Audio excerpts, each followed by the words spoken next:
Residents of Jos, the capital of Plateau State, have expressed disappointment over the postponement of the 2023 population and housing census by the federal government.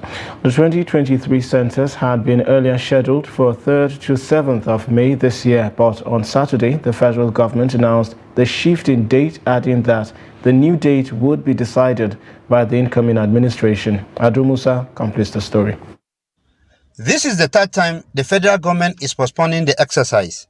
Unlike the last postponement, this time no clear reason was given to Nigerians on why the exercise was postponed. Neither was a new date for the exercise selected. Census is usually organized to collect up-to-date data that will drive the developmental goals of the country and improve the living standard of the Nigerian people. However, some residents say the development is surprising and disappointing.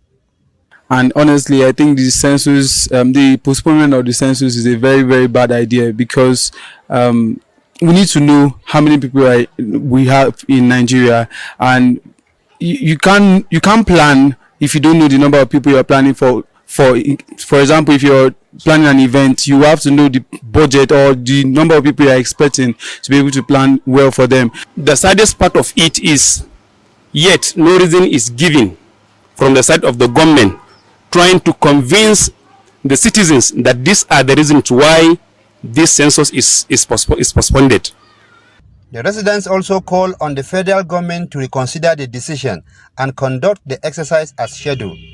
Since they've done everything already, I don't know what is stopping them from doing it. If possible, I think the federal government should go ahead and carry out the census. I don't know the exact reason why they are stopping it, but they should try and carry out the census.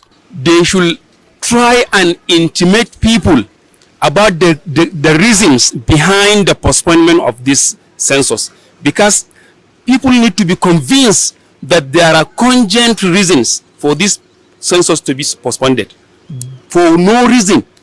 Badamasi Saidu is a lecturer at the Department of Geography, Federal University Kashere, and explains why government should conduct the exercise at this present time. In the first instance, when you are getting information about persons, you need to know the sex and ages of all categories of people in the country, because the need of the infants is quite different from the needs of children in primary school. The need of those in secondary schools is different from the need of those in the universities at that age group, and is equally different from the needs of the working class, and is equally different from the needs of the adults. So all these things are very much important in planning. The needs of females are also different from the needs of the males. In the last 17 years, the federal government hasn't conducted the population and housing census to enable it to have accurate figure of the country's population for future planning. Adu Musa, Trust TV News, Jos.